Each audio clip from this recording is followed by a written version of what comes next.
Indrajit study point में आप सभी का स्वागत है। हम पढ़ रहे हैं एनसीईआरटी क्लास 10 अध्याय 1 संसाधन एवं विकास भाग 3, जिसमें हम पढ़ेंगे भारत में संसाधन नियोजन। भारत में कौन कौन से संसाधन है उसके बारे में। संसाधन नियोजन एक जटिल प्रक्रिया है, आप सब जानते हैं। संसाधन को ढूंढना और उसका इस्तेमाल करना, ढूंढने और इस्तेमाल करने के बीच में बहुत ज्यादा सफर होता है, बहुत लंबा सफर होता है और बहुत जटिलता मतलब बहुत मेहनत वाला काम होता है इसमें, जिसमें निम्नलिखित सोपान है, मतलब अलग अलग प्रकार के कार्य हैं इसमें। देश के विभिन्न प्रदेशों में संस्थाओं की पहचान कर उनकी तालिका बनाना कि कौन कौन से राज्य में क्या क्या मिलता है। इस कार्य में क्षेत्रीय सर्वेक्षण मानचित्र बनाना और संसाधनों का गुणात्मक एवं मात्रात्मक अनुमान लगाना और लगा पाना, उसका मापन करना, ये आता है। पहले कि देश के विभिन्न इलाकों में जाओ, स्थानीय तौर पर सर्वेक्षण करो, उसका मानचित्र बनाओ, मैप बनाओ और उसकी गुणवत्ता को जांचो, उसकी मात्रा को अनुमान लगाओ कि कितना हो सकता है, तब जाकर कुछ प्रक्रिया यहाँ पर आती है। सब करना पड़ता है। ख नंबर, संसाधन विकास योजना लागू करने के लिए संसाधन विकास योजना जब लागू होता है उसके लिए उपयुक्त प्रौद्योगिकी, जो अभी फैक्ट्री चला रहे हैं, प्रौद्योगिकी, कौशल और संस्थागत नियोजन ढांचा तैयार करना। सबके लिए ढांचा तैयार करना। जैसे में देख लो, फैक्ट्री लग रही है तो फैक्ट्री को जमीन देना पड़ता है, जमीन देंगे, फिर बिजली देना पड़ता है, फिर उसके लिए लेबर लोगों को बुलाना पड़ता है कि भैया यहाँ पर ये लेबर होंगे, आप इनको ट्रेनिंग देकर काम करवाओ। संसाधन विकास योजना और राष्ट्रीय विकास योजना में समन्वय स्थापित करना। यहाँ पर दिया जा रहा है ग नंबर में कि संसाधन विकास योजना, ठीक है, उसके बाद से राष्ट्रीय विकास योजना, संसाधन और राष्ट्रीय दोनों के बीच में एक सामान्यता का भाव स्थापित करना। यह भी तो कारण है, अगर ये नहीं करेंगे तो भारतीय संसाधन का नियोजन कैसे करेंगे, उससे फायदा कैसे उठाएंगे। स्वाधीनता के बाद भारत में संसाधन नियोजन के उद्देश्य की पूर्ति के लिए प्रथम पंचवर्षीय योजना से ही प्रयास किया गया था। और जो ये संसाधन नियोजना है, इसकी शुरुआत कब की गई थी? प्रथम पंचवर्षीय योजना के साथ ही इसका भी शुरुआत किया गया था कि जौन सरकार रहेगा वैसा अपना काम करेगा। बस ज्ञात करो, समुदाय भागीदारी की सहायता से समुदाय, ग्राम पंचायत, वार्ड स्तरीय, मतलब वार्ड तो आपको हर क्षेत्र में मिल जाएंगे, स्तरीय समुदाय द्वारा आपके आसपास के क्षेत्रों में कौन से संसाधन विकसित किए जाते हैं। हमारे इलाके में संसाधन के रूप में गंगा जल है और नाले का पानी है, बस, बाकी कुछ नहीं है।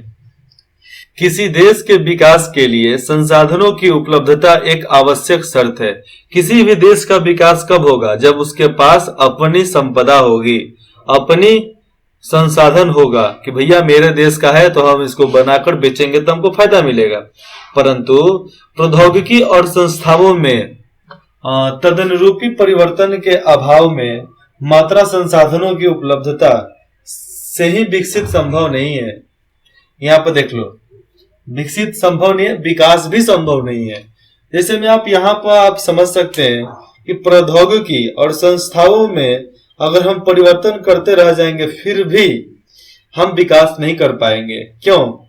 हमारे पास सब चीज है, अगर बीच में नियंत्रण करने की शक्ति हमारे पास नहीं रहेगी तो हम कुछ नहीं कर सकते हैं। देश में बहुत से क्षेत्र हैं जो संसाधन समृद्ध होते हुए भी आर्थिक रूप से पिछड़े प्रदेशों की गिनती में आते हैं। ऐसे देश में बहुत सारे प्रदेश हैं जिनके पास सब कुछ है लेकिन फिर भी एकदम आर्थिक स्थिति से पिछड़े, मतलब कमजोर में दिखते हैं वो राज्य के लोग। इनके विपरीत कुछ ऐसे प्रदेश भी हैं जो संस्थाओं की कमी होते हुए भी आर्थिक रूप से विकसित है। अब ऐसे भी प्रदेश हैं जहां पर संसाधन की बहुत ज्यादा कमी है लेकिन फिर भी विकसित है भैया।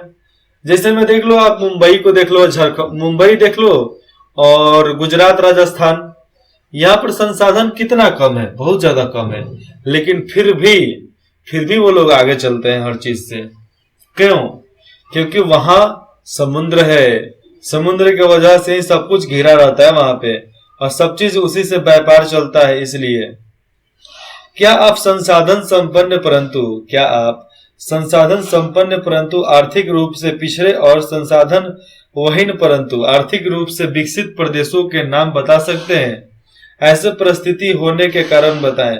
मतलब आपको ऐसे प्रदेश का नाम बताना है जिसके पास संसाधन होते हुए पिछड़ा है और जिसके पास संसाधन नहीं होने के बाद भी वह विकसित प्रदेश है, उसका नाम बताना है और कारण बताना है कि क्यों है और क्यों नहीं है। उपनिवेश का इतिहास हमें बताता है कि उपनिवेशों में संसाधन संपन्न प्रदेश विदेशी आक्रमणकारियों के, सबसे पहले प्रदेशों के बारे में ले लो। उपनिवेशिक मतलब ये व्यापार का इतिहास बताता है, व्यापारिक इतिहास बताता है कि संसाधन संपन्न प्रदेश और विदेशी आक्रमणकारियों के लिए मुख्य आकर्षक है। जो हमारे पास संपदा होती है, विदेशी आक्रमण इसी पर लोग करते हैं। विदेश के जितने भी आक्रमणकारी लोग होते हैं उस देश की संपदा लूटने के लिए ही उस पर आक्रमण करते हैं। देश के पास, भारत के पास अपार धन था, बहुत ज्यादा धन था, लेकिन लूटने के लिए कौन आ गए? अंग्रेज आया, मुसलमान आए, जो बाहर के तुर्की देश के तुर्की मुसलमान थे, वो लोग आए और लूट कर ले गए। यहां से देने वाले 2 ही 3 हैं मुसलमान, जैसे मैं अकबर तो है, एक और का नाम बताओ जो हिंदुस्तान को पूरा देकर गया है।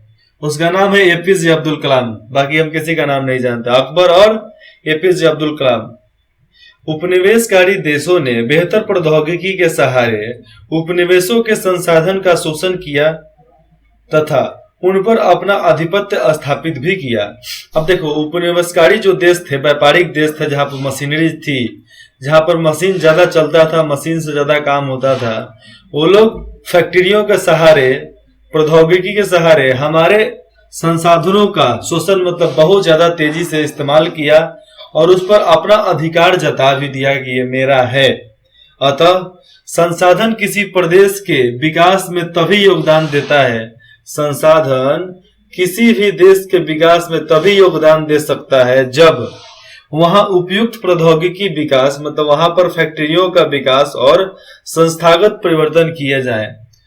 फैक्ट्रियों का विकास और उस क्षेत्र में अलग अलग प्रकार के संस्था में परिवर्तित किया जाए और नए नए प्रकार के संस्था वहां पर लगाए जाएंगे, तबे हो सकता है, नहीं तो नहीं हो सकता है। उपनिवेशन के विभिन्न चरणों में ये जो व्यापारिक सिस्टम जो चलता है, जो प्रौद्योगिकी सिस्टम है, प्रौद्योगिकी की वजह से प्रौद्योगिकी क्षेत्र, उसके चरण में भारत ने इन सब का अनुभव किया है। उपनिवेशन के वजह से ही, व्यापारिक लोगों के आने के वजह से ही हम लोग ये सब महसूस किए हैं, अनुभव किए हैं।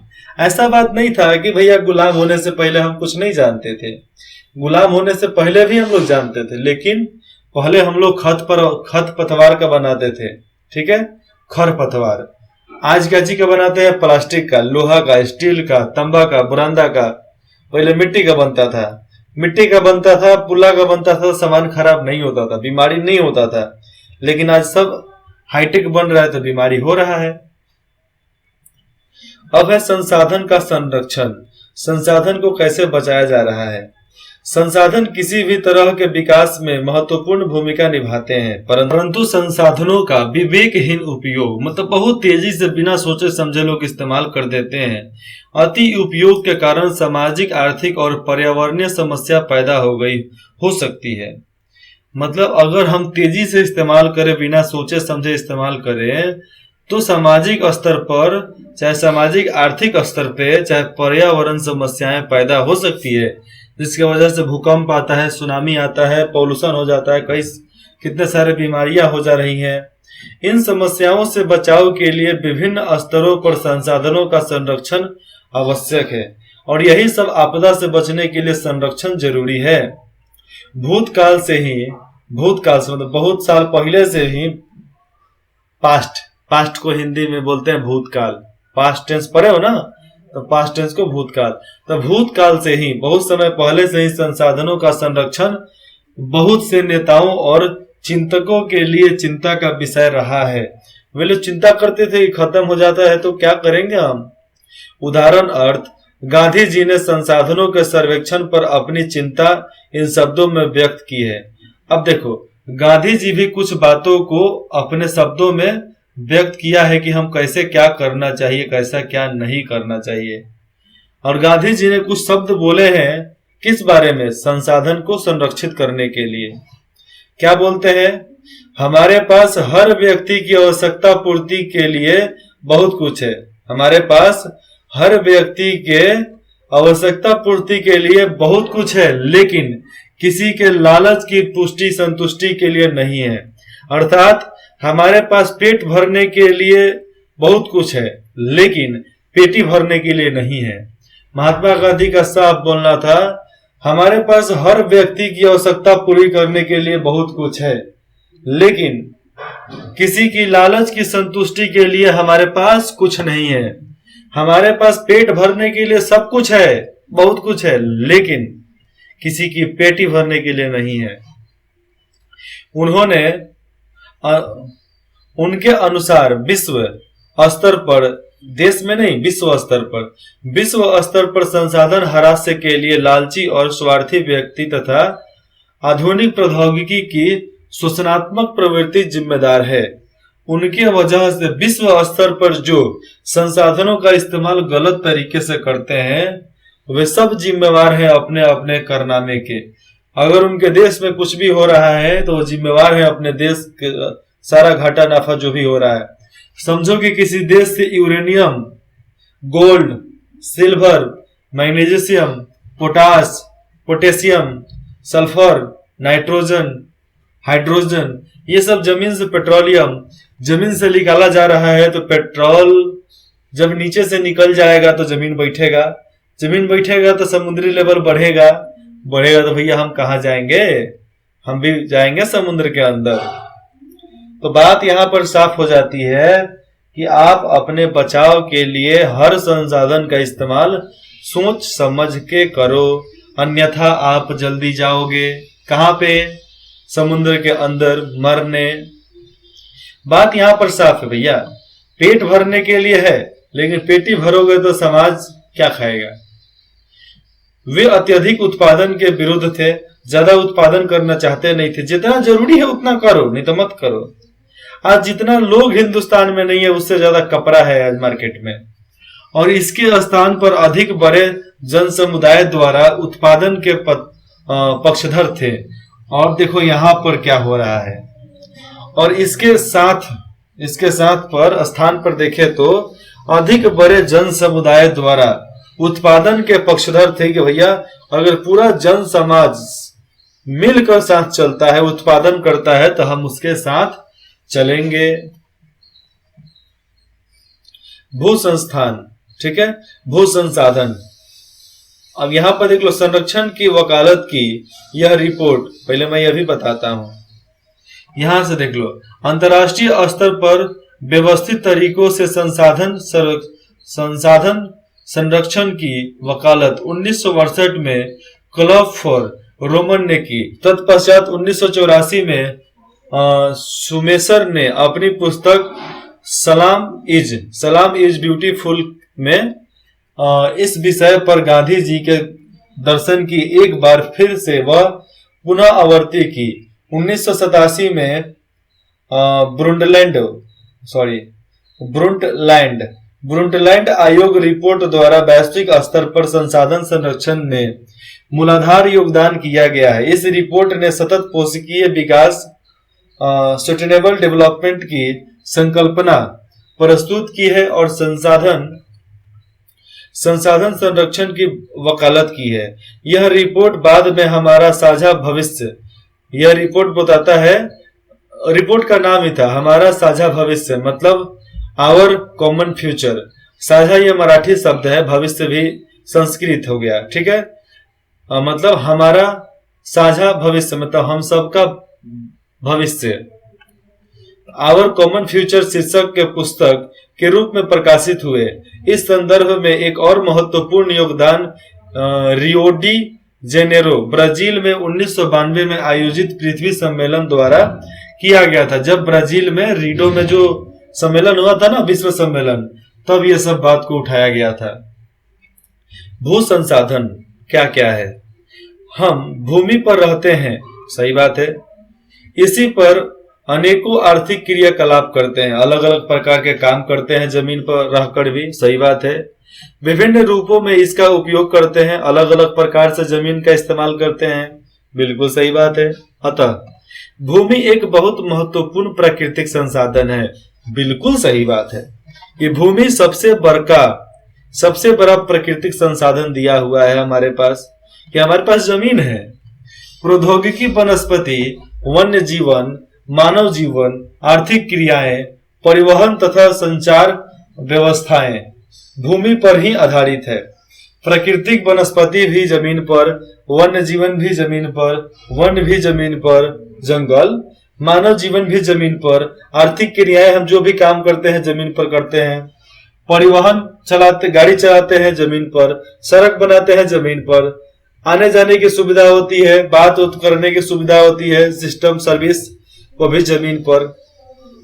सब काम तो हम भूमि पर कर रहे हैं ना, परंतु भूमि एक सीमित संसाधन है। भूमि का एक लिमिट है कि इतना ही बड़का हमारे पास जमीन है, इसलिए उपलब्ध भूमि का विभिन्न उद्देश्यों के लिए उपयोग सावधानी और योजनाबद्ध तरीके से होना चाहिए। भारत में भूमि पर विभिन्न प्रकार के भू आकृति जैसे पर्वत, पठार, मैदान और द्वीपीय पाए जाते हैं। लगभग 43% भू क्षेत्र मैदान है। कितना है? 43% भू क्षेत्र मैदान है जिस पर खेती किया जा सकता है, जो कृषि और उद्योगों के विकास के लिए सुविधाजनक है। पर्वत पूरे भू क्षेत्र के 30% भाग पर विस्तृत है और पर्वत जो पहाड़ है पूरे पृथ्वी के 30% भाग पर केवल पहाड़ ही पहाड़ है। आगे देखा जाए संसाधन के बारे में तो वे कुछ 12 नदियां हैं जो 12 महीने बहता रहता है, ठीक है, उनको सुनिश्चित करते हैं। जैसे में पर्यटन विकास के लिए अनुकूल परिस्थितियां प्रदान करता है।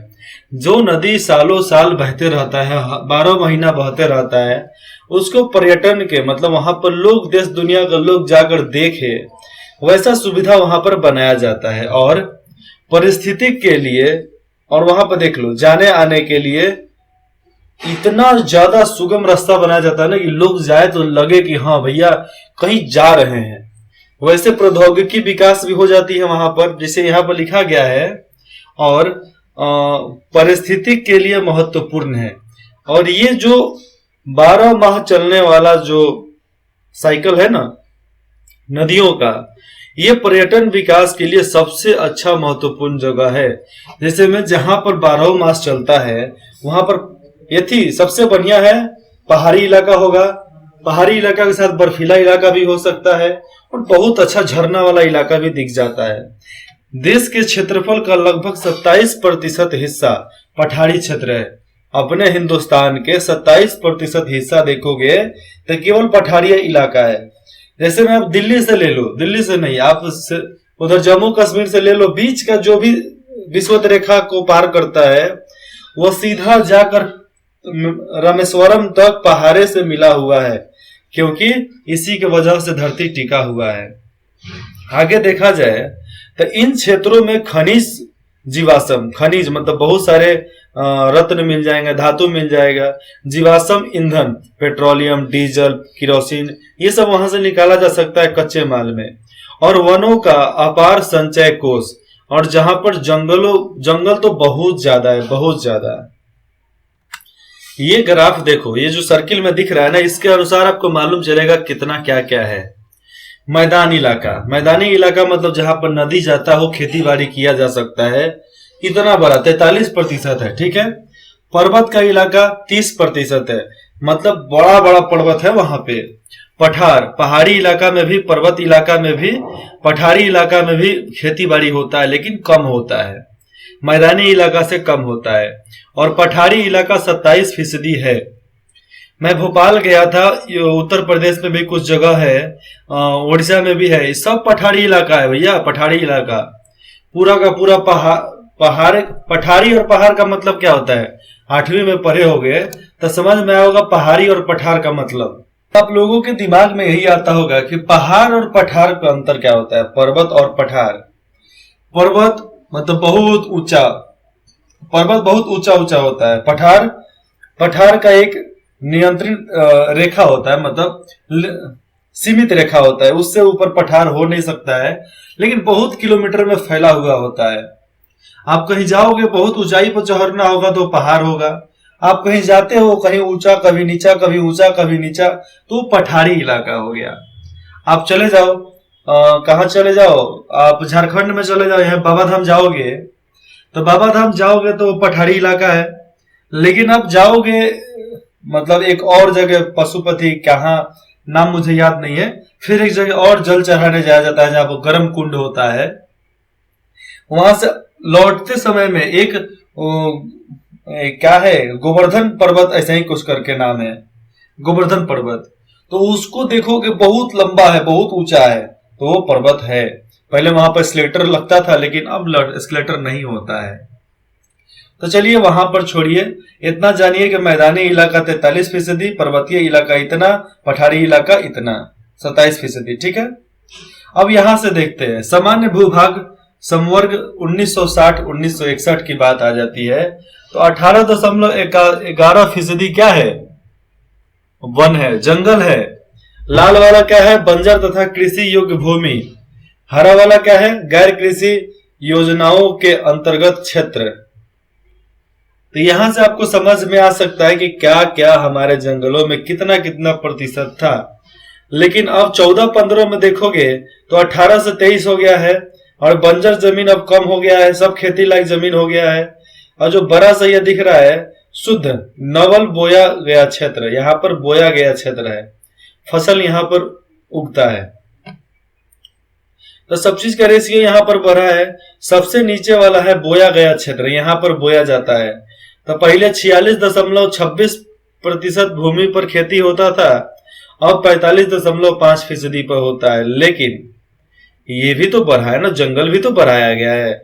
जहां जंगल बढ़ेगा तो वहां जमीन तो कम होगा, लेकिन जंगल राजस्थान वाले इलाके को बनाया जा रहा है, जंगली इलाका उसी को आगे बढ़ाया जा रहा है कि रेगिस्तान का बालू वगैरह, रेगिस्तान का गर्म तापमान हिंदुस्तान में ना आवे। मतलब रेगिस्तान होते हुए राजस्थान से जो रेगिस्तान बढ़ रहा है मध्य भारत में, वो मध्य भारत में ना आ सके, इसीलिए एक लंबा करीबन 22 से 23 फीट चौड़ा पेड़ लगाया जा रहा है। मतलब एक सीरीज में पेड़ लग रहा है कि इसके पार ना जा पाए तापमान, इसके वजह से।